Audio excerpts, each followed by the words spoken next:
오늘도 우리 사는 이야기 찾아주셔서 감사합니다. 사연자분이 보내주신 이야기 시작해볼게요. 누구에게 말할 수도 없는 일을 겪은 여자입니다. 저는 그냥 동생 하나 있는 평범한 여자였습니다. 평범하게 자라왔고 그렇게 또 남들이 다 하는 결혼까지 하게 되었어요.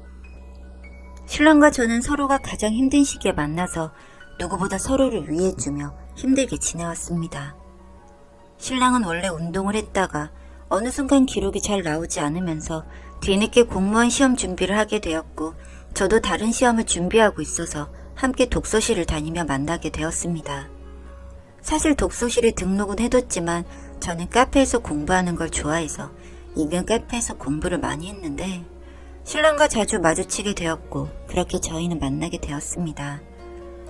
저는 몇 달 만에 준비했던 시험에 붙었고 신랑은 공무원 시험에 떨어져 낙담하던 중 저희 지역에 환경 공무직 채용을 하는 것을 알고 신랑에게 알려주었고 신랑은 운동을 했던 기본 베이스가 있어서 그런지 합격을 하고 환경 미화 업무를 시작하게 되었습니다.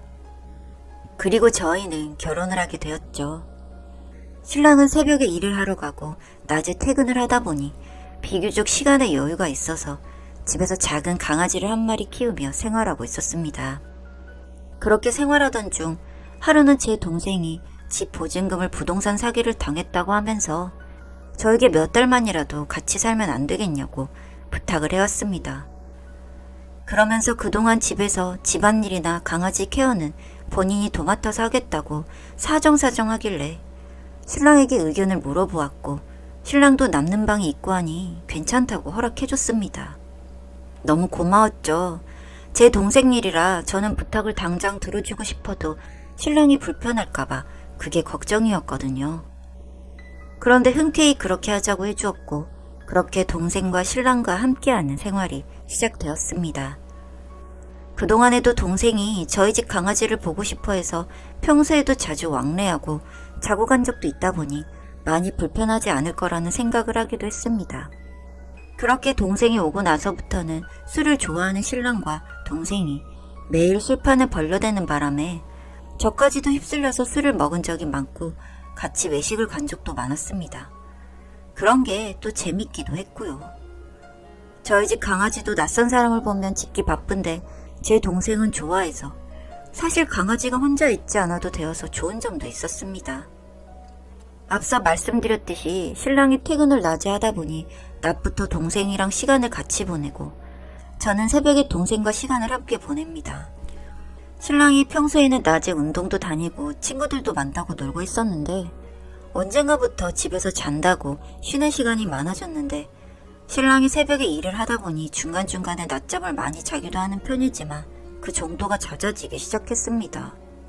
그러다가 제 동생과 신랑이 이상하다고 느낀 적이 있었는데 여름에 방충망을 해두고 창문을 열어두는데 퇴근하고 문 앞에서 하하호호 신나게 웃고 이야기를 하는 소리가 들리다가 제가 들어가면 어색한 웃음과 함께 경직되는 분위기를 느낀 적도 있었고 동생이 오고 초반에만 하더라도 동생이 잠시 자리라도 비우면 저랑 어떻게 해보려고 작업을 걸거나 동생 때문에 부부관계를 못할 때면 시무룩해 하던 신랑이 언젠가부터 관계를 먼저 하려고 하지도 않고 집에만 곧잘 붙어있더라고요.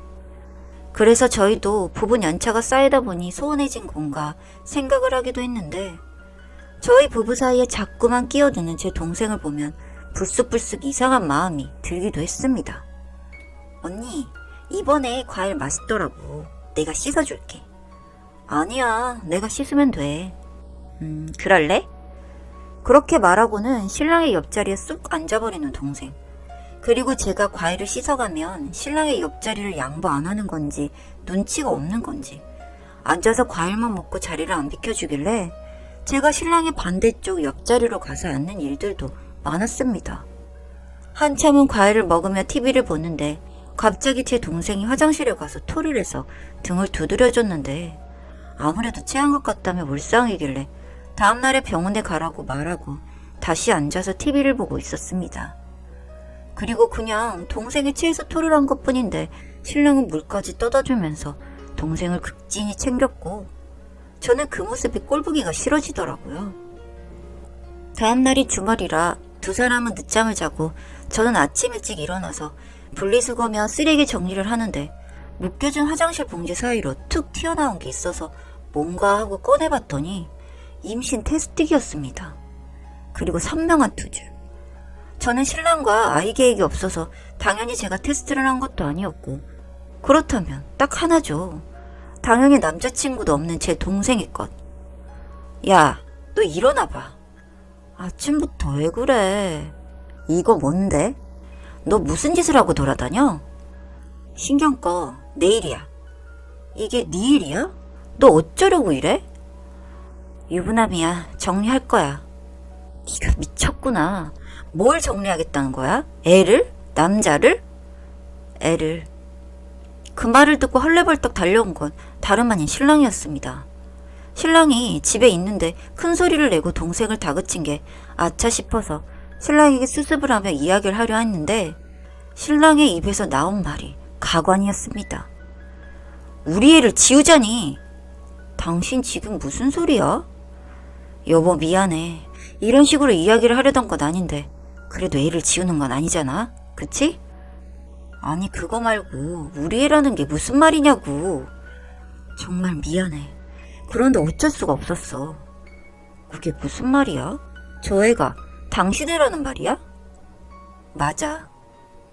알고 보니 제가 야근을 하고 바쁘던 시기에 본인 식사를 챙겨주는 제 동생에게 마음이 갔고, 그러면 안 된다는 걸 알면서도 마음을 숨길 수가 없어서 제가 없는 시간 동안 맛있는 음식도 먹고 술을 한잔하기도 하고 강아지 산책까지 다니면서 데이트라는 데이트는 다 했었고, 심지어는 술김에 몇 번 잔 적도 있다고 하더군요. 그리고 그 일로 신랑이 고백을 하기도 했는데 동생은 몇 번 거절하다가 파트너 정도로 지내자고 해서 둘이서 제가 없을 때 관계도 맺으며 연인인 듯 연인 아닌 파트너 관계를 유지하고 있었다고 하는 겁니다.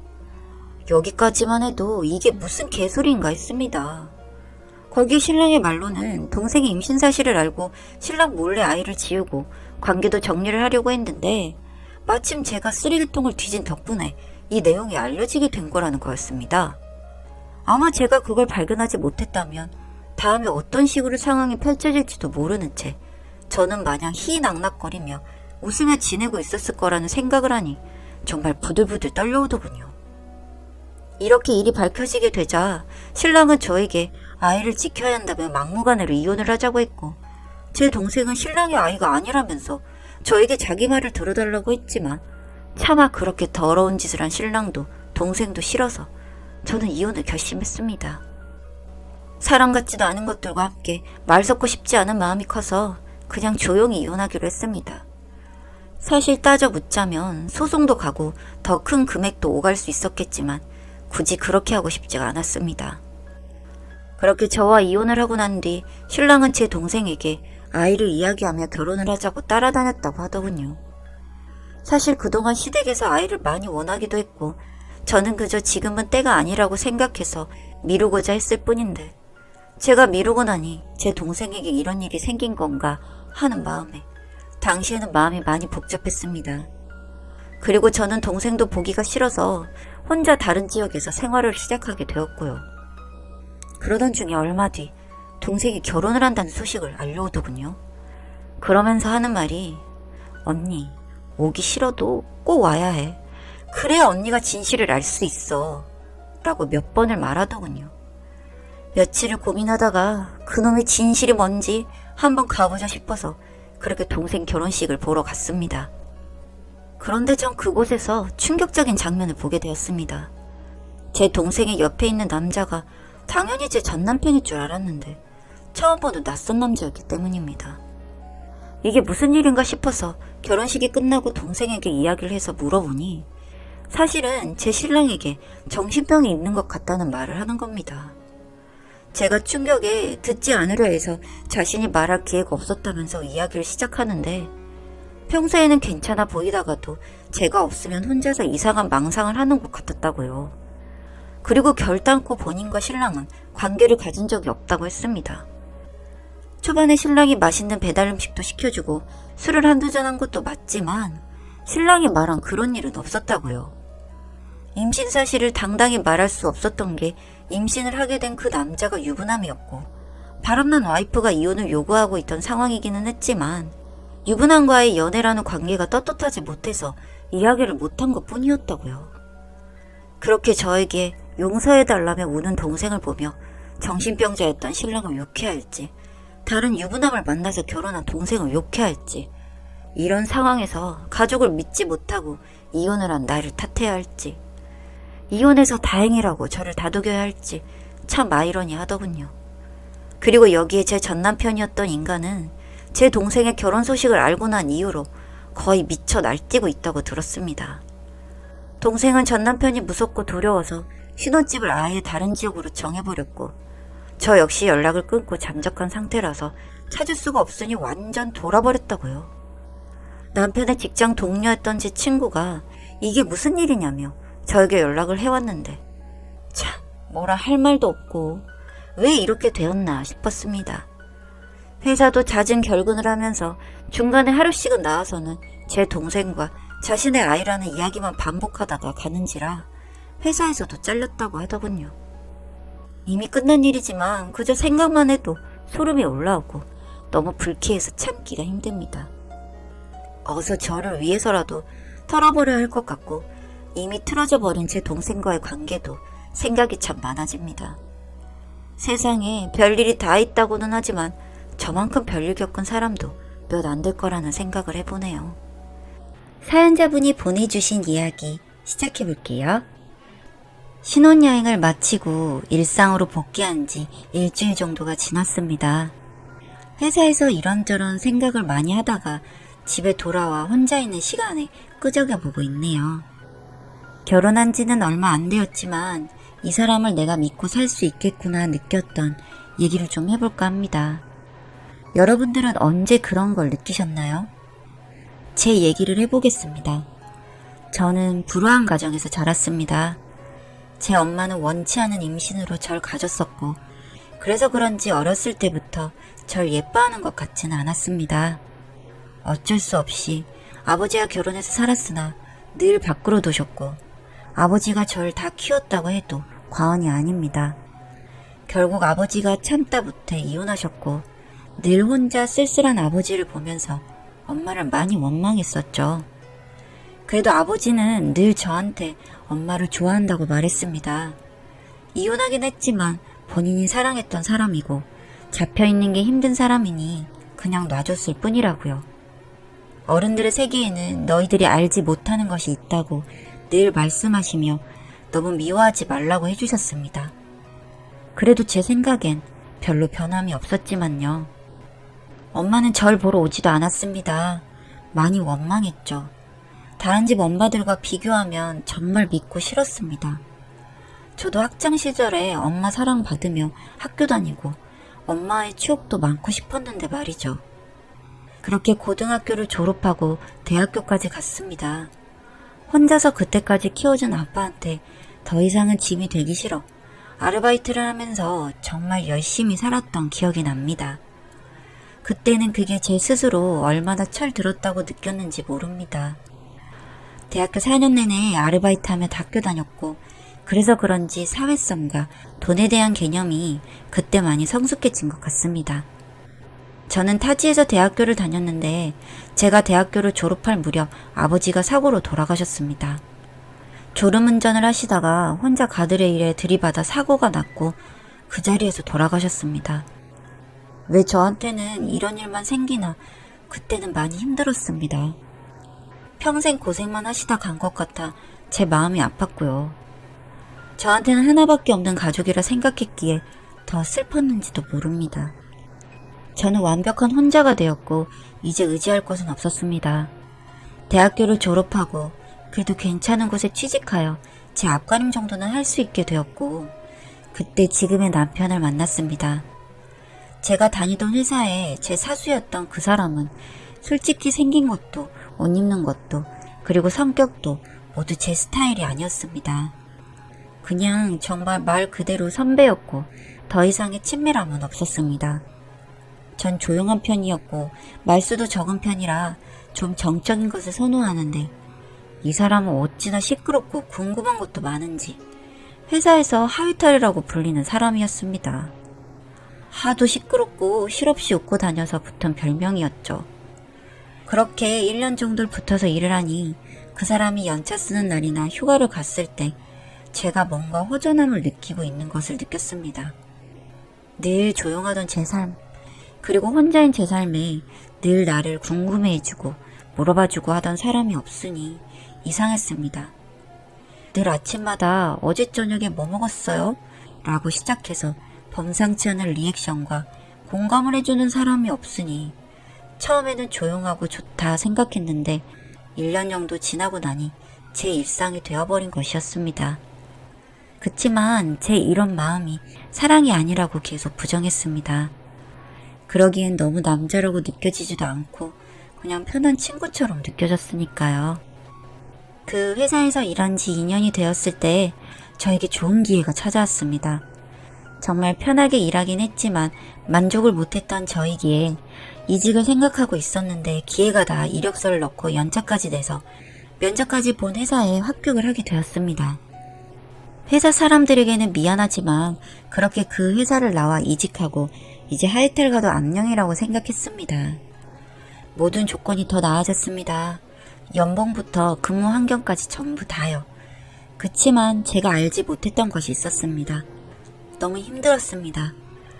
사람한테 받는 스트레스가 이런 거구나 하는 것을 2번째 회사 다니면서 느꼈습니다.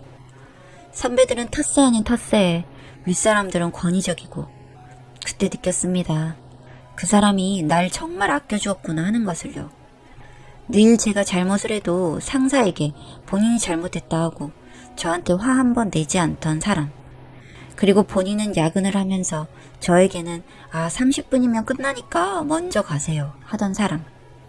그것들이 다 당연한 게 아니라 저를 생각해주고 있었다는 걸 알게 되고 정말 나는 편하게 회사 생활을 했구나 하는 것을 느꼈을 때 그 사람의 존재가 저한테 엄청 크게 느껴졌습니다. 그리고 늘 웃는 얼굴도 안 보니까 제 삶이 다시 정적으로 변한 것 같은 느낌마저 들었죠. 그래서 용기 내서 전화를 했고 또 웃는 목소리로 흔쾌히 그래요 만납시다 하더군요. 그렇게 만나서 정신없이 수다를 떨었습니다. 그리고 제 자신한테 놀라게 되었죠. 이렇게 몇 시간 동안 내가 앉아서 시간 가는 줄 모르고 얘기하고 있다는 것과 그 시간이 너무 즐겁다는 것이 말입니다. 제 감정을 확인한 것 같은 느낌이 들었습니다. 막 설레는 감정은 아니었지만 너무나 편하고 나를 안정시켜주는 사람. 이 사람을 내가 좋아하고 있구나 느끼게 되었고 그때부터는 제가 먼저 다가갔습니다. 근데 싫지 않은 듯 다 받아주었고 어느 날 저한테 쑥스럽긴 한데 한번 진지하게 만나보는 건 어떠냐고 웃으면서 말하기에 저도 웃으면서 알겠다고 대답했죠. 그렇게 연애를 시작했습니다. 그 사람한테는 모든 것을 얘기하고 위로받을 수 있었습니다. 사귀고 한 달이 채 안 되었을 때 제 가정사에 관한 얘기까지 다 했을 정도로 그 사람이 편했습니다. 늘 웃던 그 사람도 제가 그런 진지한 얘기를 하면 심각하게 들어주었고 고생이 많았다며 위로를 해주곤 했죠. 그리고 6개월쯤 되었을 때 결혼을 하기로 했습니다. 프로포즈도 남달랐죠. 봐온 시간이 기니까 내가 어떤 사람인 줄은 잘 알 거고 그냥 앞으로 회사 다녀와서 둘이 수다나 떨면서 맥주나 먹을래? 평생. 딱 이렇게 말하더군요. 멋대가리 없었지만 이미 제 마음은 온통 그 사람한테 가 있었습니다. 결혼을 약속한 후 정신없이 지내던 어느 날이었습니다. 모르는 번호였고 받았더니 엄마더군요. 잘 지내냐고 한번 보고 싶다고 하기에 난 엄마 없는데요 하고 끊었습니다. 어찌나 심장이 쿵쾅거리던지. 그리고 문자가 왔죠. 꼭 한번 만나고 싶다고요. 저도 그렇게 대답하긴 했지만 궁금하긴 했습니다. 어릴 때 이후로 한 번도 본 적 없기에 어떻게 살았나 궁금하기도 하고요. 그래서 알겠다고 답장한 뒤 만났습니다. 다음날 만나서 어색하게 안녕하세요 인사를 한 뒤 앉아서 얘기를 했습니다. 선 본 적은 없지만 선을 본다면 이런 어색함이겠구나 싶을 정도로 너무 어색하던 와중에 진지한 얘기를 꺼내셨죠. 엄마는 사랑하는 사람이 있었다고 했습니다. 어린 나이지만 결혼까지 약속할 정도로 사랑하던 사람이 있었는데 아빠는 엄마를 짝사랑하고 있었기에 그 사람을 엄청 미워했답니다. 회방 끝에 결국 그 사람과 헤어지고 강제로 성관계까지 맺게 되어 저를 임신했다고 했습니다. 그때 당시에는 애를 지운다는 것은 생각을 못했었고 그냥 그렇게 되면 그 사람과 결혼을 해야 하는 줄 알았답니다. 그렇게 애를 낳고 결혼을 하긴 했지만 그 사람에 대한 그리움 때문에 계속 만났다고 했습니다. 저를 볼 때마다 걸림돌이라는 생각이 들어서 미웠다고 했습니다. 결국 아빠가 참지 못하고 간통으로 고소를 했고 둘 다 영창까지 다녀왔다고 했습니다. 전 정말 처음 듣는 놀라운 사실이었죠. 그런 이후에는 자동으로 이혼이 되었고 본인도 자유가 되었다고 했습니다. 그치만 돌아올 수 없었답니다. 뭐 여러 가지 이유가 있었지만 저한테 미안한 마음이 너무나 컸다고 하더군요. 얘기를 다 듣긴 했지만 사실을 확인할 수도 없고 엄마가 미운 건 마찬가지였습니다. 아빠는 이미 돌아가셨고 절 버린 것은 변하지 않는 사실이니까요. 그렇게 만남을 마치고 있었던 일을 제 하이탈한테 다 털어놨습니다. 진지하게 들어주던 그 사람이 이제라도 엄마라는 가족이 너한테 생겼으면 좋겠다고 하더군요. 그러기에 잘 알지도 못하면서 그런 말 하지 말라고 짜증을 내버렸습니다. 그 맨날 웃던 사람이 시무룩해져서 집으로 돌아갔죠. 그렇게 한 달쯤이 지나고 결혼 날짜가 확정되어 준비하느라 여념이 없었습니다. 청첩장을 찾으러 갔는데 제 엄마 이름이 있었습니다. 이게 뭔가 싶었습니다. 물었더니 본인이 어머니 이름을 넣었다고 하더군요. 저랑 청첩장 맞추러 갔을 때 제 가족이 없으니 제 이름 위에 쓸 것이 돌아가신 아버지밖에 없어서 고 땡땡땡 이렇게만 쓰려고 했는데 그게 짠했답니다. 그래서 제 폰으로 엄마 번호를 어렵게 알아내서 연락했다고 하더군요. 만나서 뭐라 했는지는 그때는 몰랐지만 일단 제 의견도 묻지 않고 그랬다는 것이 너무 화가 났습니다. 엄마 잘 지내는 것도 아니고 아직 응어리가 다 풀린 것도 아닌데 말이죠. 그렇게 엄마를 다시 만났습니다. 제 처음 생각은 그 사람이 만나서 뭐라 했건 간에 결혼식에 오지 말라고 말하러 간 것이었죠. 그렇게 앉아서 얘기를 하는데 폭풍 칭찬을 하셨습니다. 정말 괜찮은 사람이라면서요. 대충 땡땡이한테 얘긴 다 들었는데 제가 생각했을 때는 아무리 그래도 어머님이 잘못하신 것 같다며 앞으로 제가 100%, 어머님이 100%못 받았던 가족사랑 2배로 줄 수 있겠냐고 물었답니다. 그래서 엄마는 알겠다고 했고 그 사람이 조용히 청첩장을 내밀었다더군요.